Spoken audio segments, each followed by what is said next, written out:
Antes de iniciar este video quiero pedirles perdón por el enfoque. Aquí se ve todo mi desorden, se ve mi ropa, se ve mis remedios, se ve todo, pero la verdad es que he tratado de darle un enfoque distinto a los videos dependiendo de qué lugar, pero sabes que mi pieza es tan pequeñita que todo para donde yo apunte hay desorden, porque mi pieza es muy pequeña y yo tengo muchas cosas, y aparte soy muy buena para eh, coleccionar cosas, así que van a ver un poquito de montón.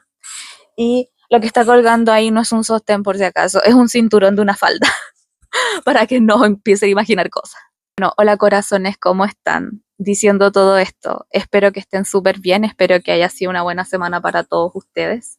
La mía ha estado cargada de mucho trabajo y también de esto de los videos de YouTube, porque justo cuando estaba haciendo este video, llegó un mensaje de 2 seguidores diciéndome que les gustaría que yo hablara de cine. Y justo estaba haciendo este guión de este caso y dije, voy a hacer un paralelismo entre el caso y las películas que están vinculadas. Ya me van a entender por qué les estoy diciendo todo esto. Hoy día les voy a hablar de los Warren, pero no desde el punto de vista paranormal. O sea, me refiero a que sí voy a hablar de los casos, pero ha habido un tecito, un chismecito diciendo que los Warren son un fraude. Nuestros abuelitos tiernos, nuestros abuelitos cazadores de fantasmas, se rumorea mucho que son fraudes, que todo lo que hicieron no existe y que ellos estaban al tanto de eso.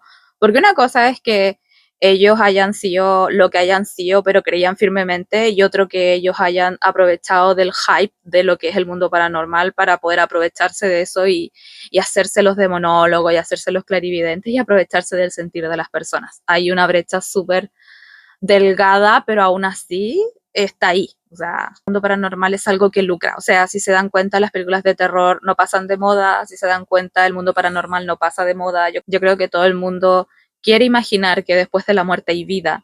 Y esto tiene que ver con el mundo paranormal. O sea, creer que existen espíritus, creer que hay espíritus de personas que fueron nuestros seres queridos, etcétera, etcétera, etcétera. Y obviamente existieron personas como Ed y Lorraine que quisieron aprovecharse de esto para ganar dinero, y se rumorea que Ed y Lorraine sabían todo esto y aprovecharon de sacar libros, aprovecharon de lucrar, hicieron películas de la mano de James Wan y otros directores y lucraron con sus historias y descubrieron que esto era una buena fuente de ingreso y pues siguieron adelante. Ya, hoy día voy a poner todas las cartas sobre la mesa con respecto al caso de los Warren, y vamos a hablar más o menos de las películas y también en paralelismo con el caso real y si es cierto o no que se dice de ello, para ver si de verdad los Warren son o no son o fueron un fraude o no. Bueno, lo dejo a su mano. Yo simplemente voy a exponer los casos, voy a hablar un poquito de ello y ustedes deciden al final si esto es tan cierto como ellos dijeron. Aún así, invito a todos que se suscriban a mi canal si es que ven mis videos y no lo han hecho, que dejen comentarios con todo el respeto del mundo. Y bueno, y tema aparte, yo subo de lo que voy a hablar previamente en mis videos y lo hago en Instagram. Así que si quieren seguirme en Instagram, yo ahí publico la portada del video del que voy a hablar. Y después de como una semana o dos, yo publico el video y lo hago, porque me gusta primero hacer la miniatura. Así que los invito a que vayamos de la manito por la oscuridad sin miedo alguno. Yo soy Vanessa, también soy la Dama Araña y te hablo de cosas extrañas y no olvides que... What you're about to watch is a nightmare. Primero vamos a empezar por quiénes son los Warren. Ed Warren Miney nació el 7 de septiembre del año 1926 en Bridgeport, Connecticut, Estados Unidos. Según los relatos de Ed, porque, ojo, todo esto es relato, no es testimonio más que nada, es un Miami me lo confirmó en todo lo que les voy a decir, porque la mayoría de la información se encuentra en su página oficial, que también les voy a dejar el enlace, y ciertas cosas, o sea, ciertos relatos, pero nada está 100% asegurado, sobre todo con respecto a los hechos paranormales. Ed decía que desde niño sufría lo que era como el fenómeno del poltergeist en su casa. Y para los que no saben, el poltergeist es estos fenómenos paranormales que ocurren con frecuencia en las casas, por ejemplo, luces que se apagan y se prenden solas, puertas que se abren y se cierran solas, se corren ciertas cosas, se cambian cosas de lugar, lo típico que siempre pasa en las películas de terror. A los 7 años él ingresa a la marina y aquí es donde aprende pintura. Quiero que lo tengan en mente porque es lo que abre las puertas al mundo paranormal de los Warren. Luego de volver de la marina, él conoce a Lorraine Rita Moran. Ya saben quién es actualmente Lorraine Warren. Ella nace el 31 de enero de 1927. Ella afirma que desde muy niña tuvo esto del don de la clarividencia. Para la gente que no sabe, la clarividencia es básicamente las personas que pueden ver más allá de una percepción normal de un ser humano, no sé, pueden ver auras alrededor de la gente, a veces predicen cosas, sueñan cosas premonitorias, etcétera. Esto, ojo, tómenlo con pinzas porque se supone que la clarividencia es como una clase de pseudociencia, o sea, no está confirmado que alguien pueda ser clarividente o que pueda incluso ver el futuro, porque el futuro es como muy incierto. Por su parte, Ed se hacía llamar demonólogo, y los demonólogos son las personas que estudian a los demonios. Eh, yo estuve mucho tiempo leyendo acerca de demonios porque estuve mucho tiempo fascinada con el tema del ocultismo, la angiología y todo esto, porque sí, soy un poquito mística. Y hay gente que venera a los demonios como si fuesen, igual que los ángeles, igual que, no sé, pues igual que algún dios. Se dice que los demonios son bastante neutrales, de cierta manera, y los demonios tienen características igual que los ángeles. Por ejemplo, pertenecen a legiones, tienen categorías, hay algunos que están al mando de otros. Entonces es súper importante para el mundo paranormal que ellos sepan de demonología, porque si llegan a sufrir, bueno, si hay gente con ataques psíquicos o posesiones diabólicas, es súper importante que sepan el nombre del demonio. ¿Han cachado esas películas de terror en donde siempre les dice, tell me your name, dime tu nombre? No es al azar, es porque nosotros, se supone, según la religión, nosotros somos hijos de Dios, somos propiedad de Dios. Entonces, cuando un demonio toma posesión de nosotros, le podemos decir en nombre de Dios y ordenar con el nombre del demonio que salga del cuerpo de una persona porque no es propiedad suya, es propiedad de Dios. Por uno de aburrida de repente se pone a leer. Ojo, no estoy invitando a nadie que lo haga porque igual es un tema súper serio. Yo no lo estoy haciendo como quien lee un cuento de, no sé, Crepúsculo, no sé.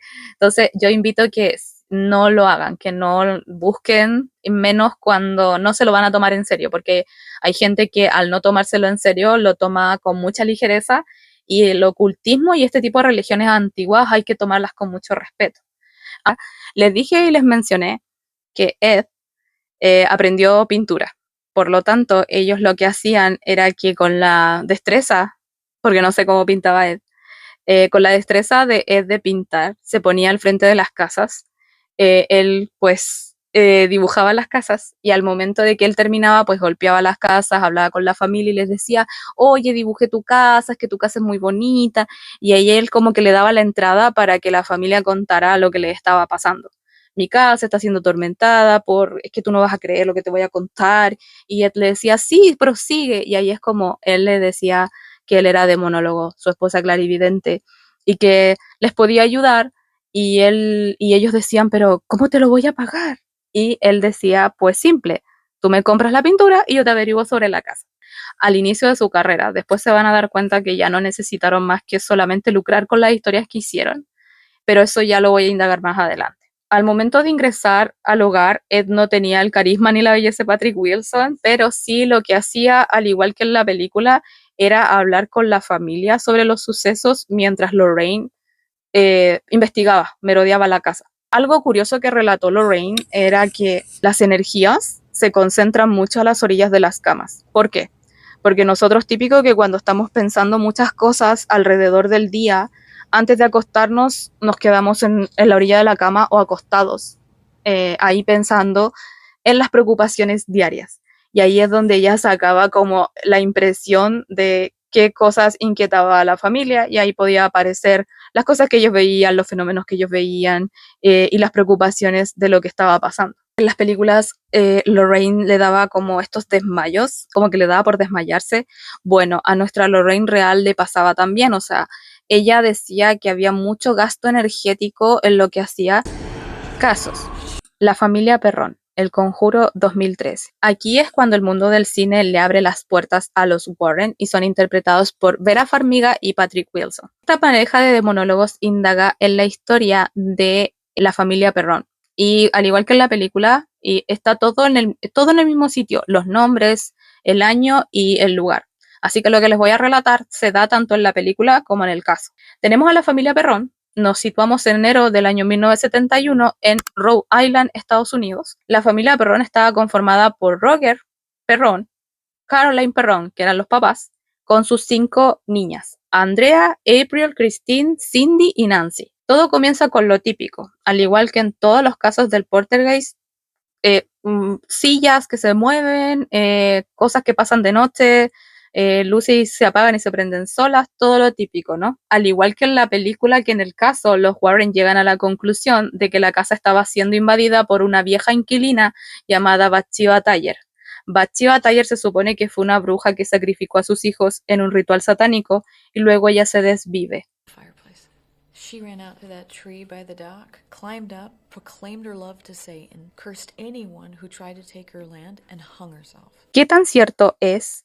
Bathsheba Taylor sí existió y también existió Bathsheba Sherman. Por lo tanto, si te hablan de Bathsheba Taylor y Bathsheba Sherman son la misma persona, solo que Bathsheba Taylor fue el apellido de soltera y Bathsheba Sherman es el nombre de ella como casada. Según la leyenda, esta mujer estuvo vinculada al fallecimiento de un hijo de una vecina y luego también estuvo vinculada al fallecimiento de un hijo de ella y se habría desvivido colgándose de un árbol en 1849. Esto se contrastaría con la lápida de ella, porque la lápida de ella dice que falleció en el año 1885. O sea, que si tiene un poco de lógica, los años no coinciden y son muy lejanos uno de otro. Según el periodista Ken Spudbot, Bathsheba tenía una enfermedad de parálisis y eso le provocó la muerte y básicamente decían también que ella era una mujer completamente normal. Todo está basado en relatos y lo único que tenemos de registro es la fecha, es esto de la muerte en lápida y algunos testimonios yo creo que correspondientes a donde ella vivía.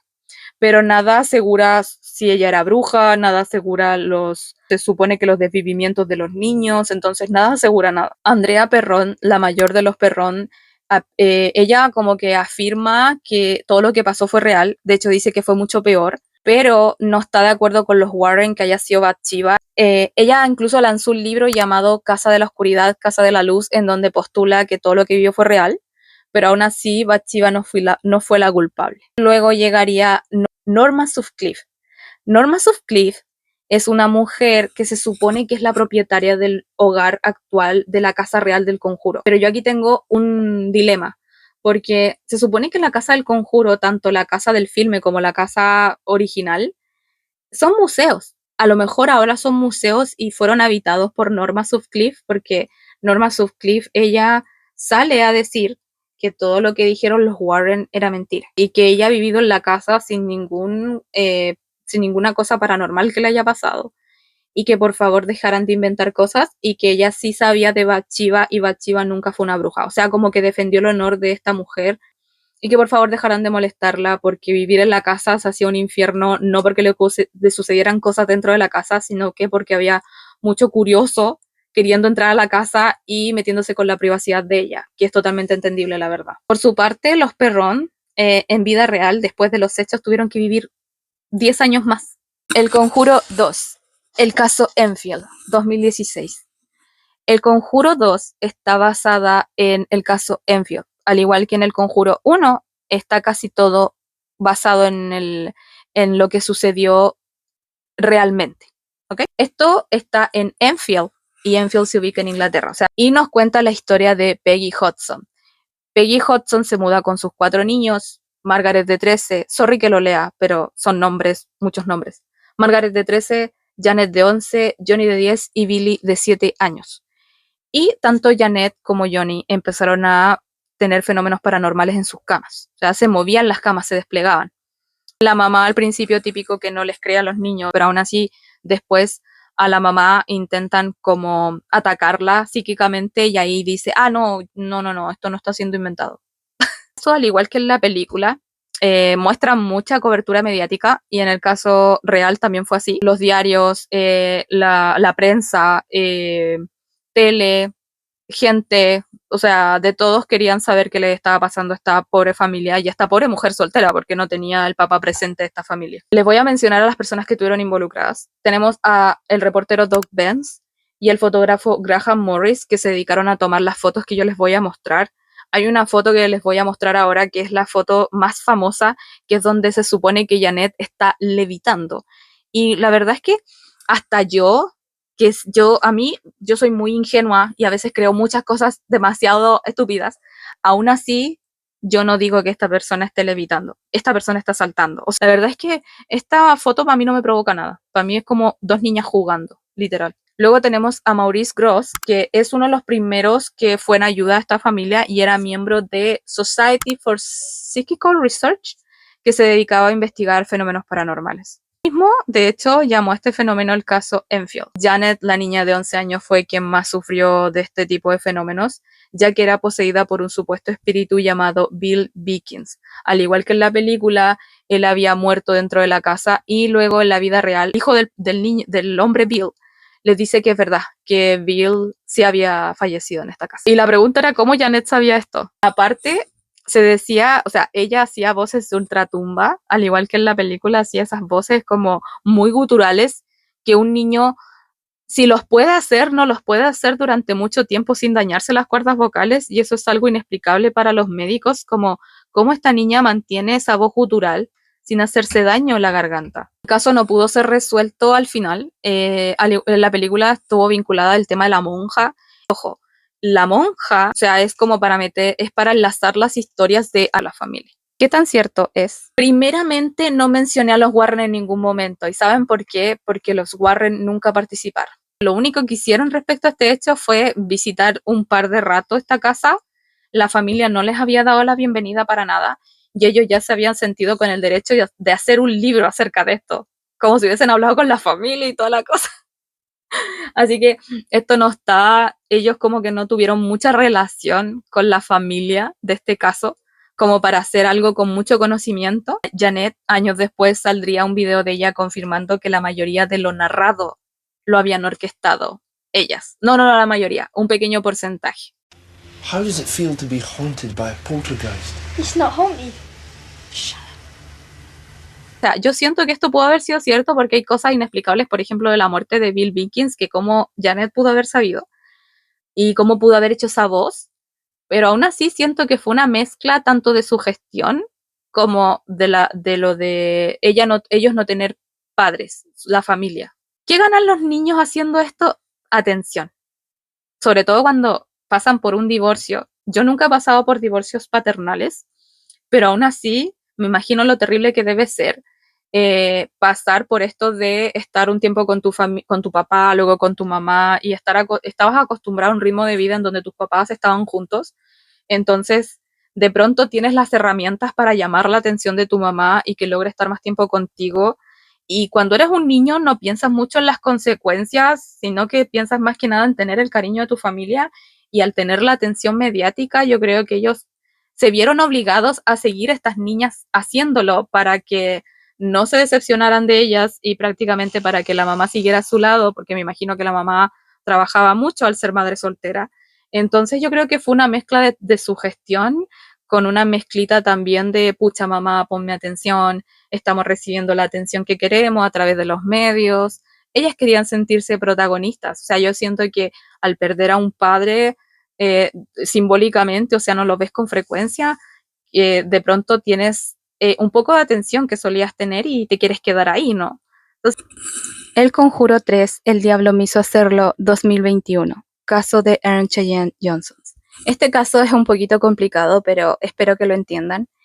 Nos situamos en Connecticut en el año 1981, cuando David Glatzel empieza a sufrir ataques psíquicos y empieza a sufrir esto de la posesión diabólica. Tienes terrores nocturnos, tiene todo este tipo de tormentos para ser tan solo un niño de 11 años. Arn, el novio de David Glatzel, que es la hermana de David, ofrece su cuerpo para ser poseído por este demonio porque encuentra que es muy injusto que David esté sufriendo y decide ofrecerle su cuerpo al demonio y decir, pues poséeme a mí, él es muy pequeño para estar sufriendo esto, y el demonio acepta, tomando así posesión de Arn. Y es como Arn empieza a sufrir ataques psíquicos, empieza a tener terrores nocturnos, escucha ruidos extraños en la casa, y todo llegaría a un fatal desenlace cuando Debbie Glatzel y su prima pequeña empiezan a tener unas discusiones con Alan Bono, que es el vecino de la familia. Para poder defenderlas, Arn ataca a este vecino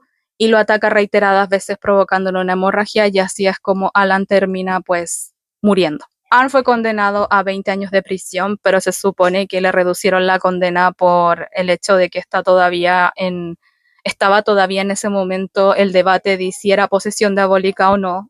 En la película sí le reducieron años, pero aún así tuvo que pagar con la cárcel. ¿Qué tan cierto es? La película es sumamente fiel al relato, se supone, pero aquí meten harto del tema de los discípulos del carnero, que es como la historia que está escondida detrás de Annabelle y lo mencionan un poquito acá.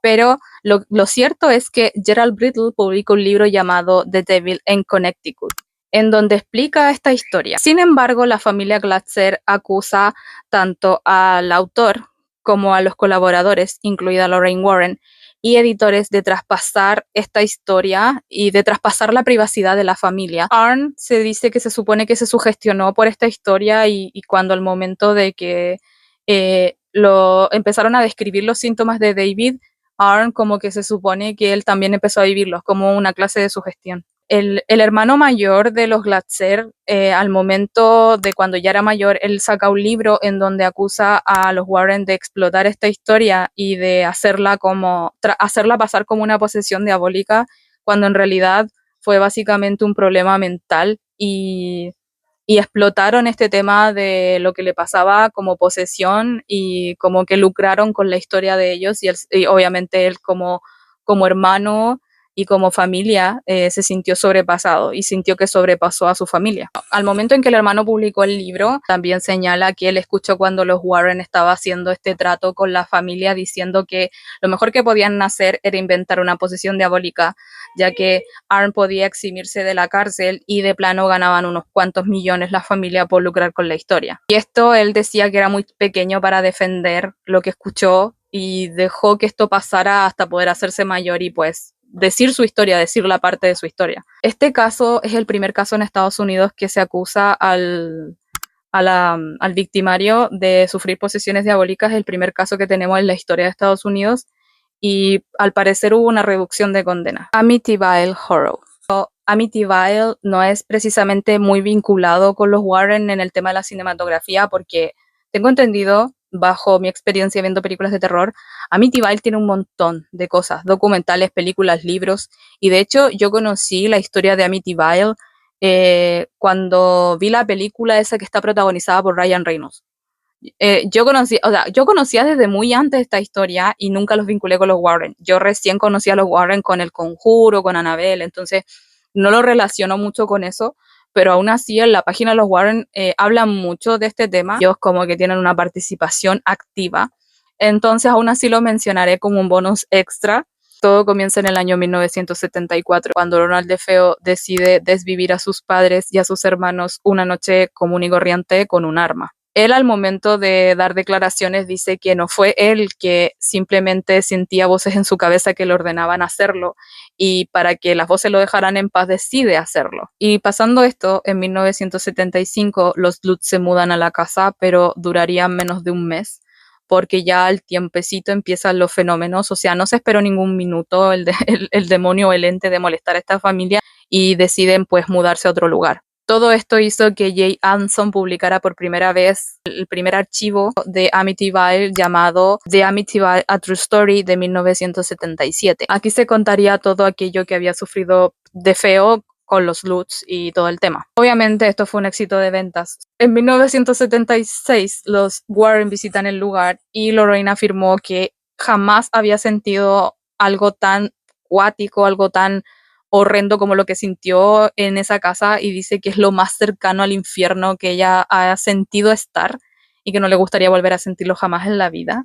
Esto fue cierto. Al igual que el caso de The Devil Made Me Do It, es muy conveniente inventar este tipo de historias, porque como les dije al inicio de este video, es muy fascinante el mundo de lo paranormal y cuando se inventa una historia detrás, lo más probable es que uno pueda lucrar con las historias que suceden. Aún así no es justificable. Convenía acusar a un pobre demonio de una noche de locura de un hombre, así que se supone que DeFeo junto con los Lutz y junto con Jay Anson, este autor de este libro, se ponen de acuerdo para que coincidan los testimonios y así inventar esta posesión de la casa con el fin de que primero DeFeo le reduzcan la condena, los Lutz generen dinero con esto y Jay Anson siga teniendo un éxito en venta y esto se siga como haciendo lucrando, ¿no?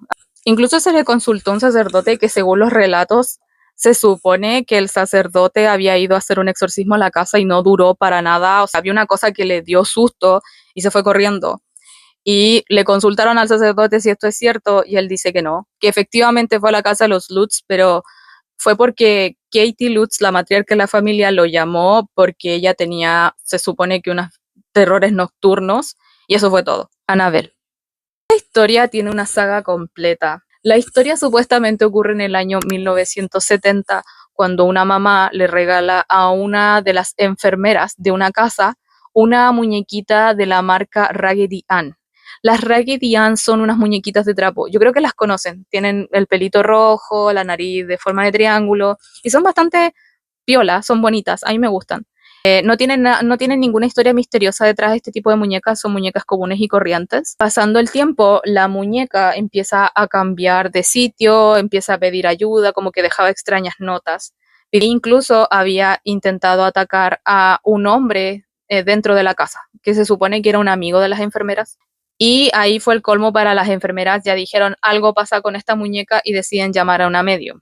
La medium les responde que la muñeca estaba siendo poseída por un espíritu llamado Annabelle de 7 años, que había muerto dentro del lugar donde ellas estaban, y las enfermeras se enternecen. De alguna manera igual aceptaron que se quedara este ente dentro de la muñeca. Pero luego los Warren se enterarían del caso, irían a visitarlas y se darían cuenta a través de la clarividencia de Lorraine que nunca hubo una tal Annabelle, que la muñeca estaba siendo poseída por algo mucho más fuerte y que el objetivo no era simplemente poseer a la muñeca, sino que era básicamente un entrenamiento para luego poder poseer algunos de los cuerpos de la casa. Podía ser las enfermeras o podía ser como este tipo, ¿no?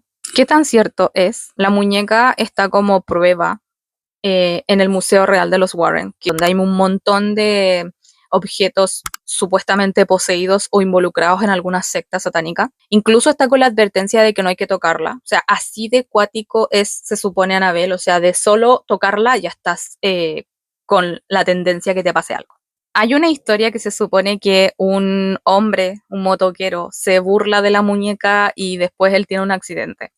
Según el New Haven Register, lo deja como una de las historias del tour, pero tampoco como que se confirma y no hay casos vinculados con la muñeca en sí, solamente este registro. Sospechosamente esta historia se parece mucho a un capítulo de una serie que a mí me encanta, que es The Twilight Zone. Si se dan cuenta, cuando yo hago mi introducción, sale una persona diciendo "What are you about to watch? It's a nightmare". Esta partecita, este episodio es parte de la serie. Y The Twilight Zone es una serie donde relatan historias pseudo de terror, pseudo de ficción. Es muy buena esta serie, se las recomiendo.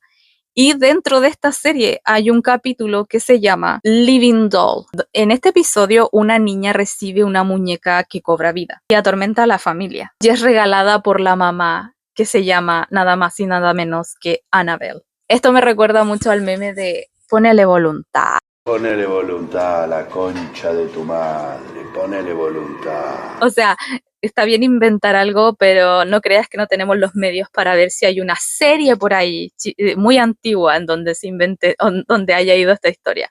Demanda de Gerald Brittle a Warner Bros. Por la saga Expediente Warren. Resulta que Gerald demandó a Warner Bros., a New Line, que es la productora, y también demandó a James Wan como director, porque años atrás Lorraine le había cedido los derechos a Gerald de los relatos de los Warren. O sea que básicamente Lorraine no debió haber vendido la historia a la productora ni nada, porque ya la historia y todo este tema se lo había cedido a Gerald.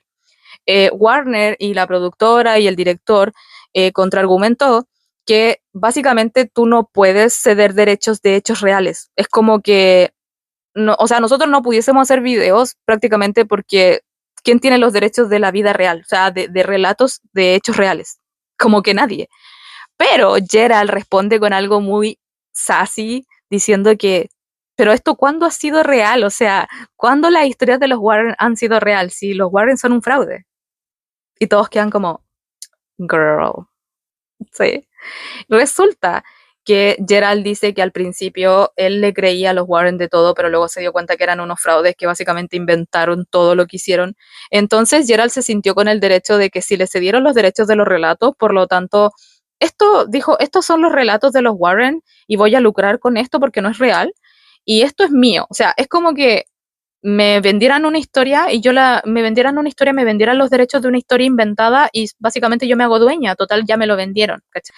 La cosa es que al final, para que ninguno perdiera, decidieron llegar a un acuerdo. O sea, para no desprestigiar a los Warren, para no desprestigiar la saga y de paso para callar un poquito a Gerald, deciden hacer este trato. Y Gerald se va con un monto y pues los expedientes se manchan un poquito, pero ahí queda. Todavía sigue teniendo éxito los Warren, porque tengo entendido que para el 2025, este año o el próximo, no me acuerdo, van a sacar otra de los Warren. Así que, aparte de las películas, hay algo bastante serio con respecto a Ed Warren, aparte de todo este tema del fraude y todo. Ed estuvo acusado de PDF, o sea, estuvo acusado de meterse con una adolescente cuando él tenía 35 años. Resulta que según el Hollywood Reporter, él trabajaba como conductor de autobús en Monroe, Connecticut, cuando conoce a Penny. Penny es una niña, era una niña adolescente y se conocen y todo el tema y comenzaron una relación amorosa. Y en 1963 se mudó a la casa de los Warren, donde empieza a tener relaciones con Ed. Y esto lo sabía Lorraine. Para ocultar sus huellas, los Warren empiezan a inventar que es una sobrina, que es una persona, que era una niña perdida, que le dieron la bienvenida, que le dejaron quedarse en su casa. Y luego en 1978 Penny alegó que se embarazó de Ed. Y escúchame bien, pero Lorraine convenció a esta niña de que interrumpiera el embarazo. Al momento de que esto pasara, pues su negocio como cazafantasmas se iba a la ruina porque esta fantasía de esta familia de demonólogos y todo este tema se iba a las pailas porque ya no iban a ser romantizados según los medios. Entonces le dijo, pues chica, interrumpe esto porque no vas a arruinar mis planes. Y Penny también afirmó en algunos relatos legales, porque esto fue legal, o sea, esto fue una demanda, no fue una demanda, fue como una declaración legal, diciendo que sí, Ed maltrataba a Lorraine, acabando con todo este tema de la glorificación de este matrimonio, que obviamente no estoy diciendo que haya sido un matrimonio perfecto, pero hay una gran diferencia en un matrimonio imperfecto a un matrimonio que se maltrataba y también en donde la mujer permitía que el hombre tuviera relaciones extramaritales con otra mujer y aparte darle la bienvenida, o sea. Y The Hollywood Reporter reveló también que los documentos legales y las grabaciones que obtuvieron muestran que los principales ejecutivos del estudio de la franquicia tenían conocimiento de esto. O sea, tampoco es que no se hayan enterado de las cosas que estaban pasando. Y también se sabía que esta niña era una menor de edad cuando empezó la relación. Con el conocimiento de Lorraine. Recuerden eso. Este ha sido todo mi video. La verdad es que espero que haya quedado bien. Es mi primer video en donde hago una investigación muy profunda y si quedé con algunos datos es porque cada vez que hago un video se me hacen preguntas cuando hago el video.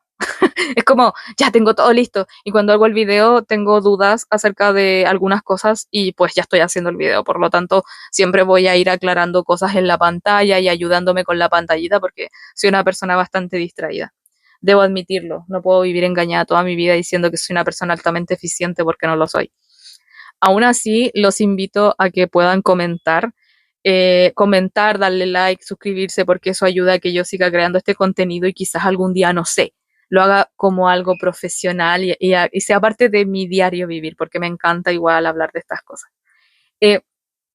Haré caso a los suscriptores que me han dicho que hable de cine. De hecho, el próximo video estoy pensando en hablar acerca de El Juego del Miedo porque me enteré que al parecer se acabó la saga, la dieron por finalizada y quiero contarles ese chisme porque iban a hacer otra película y la cancelaron por desacuerdos. Así que está súper interesante esa parte. Y la otra es que Destino Final va a sacar una nueva película. Entonces también quiero hablar de eso. Hay muchas noticias referentes al terror y me está encantando porque me da mucho material para hablar. Y también hace poco vi The Late Show with the Devil y fue muy buena, la vi el fin de semana comiendo papitas y la verdad es que muy buena película. También quiero comentarla con ustedes.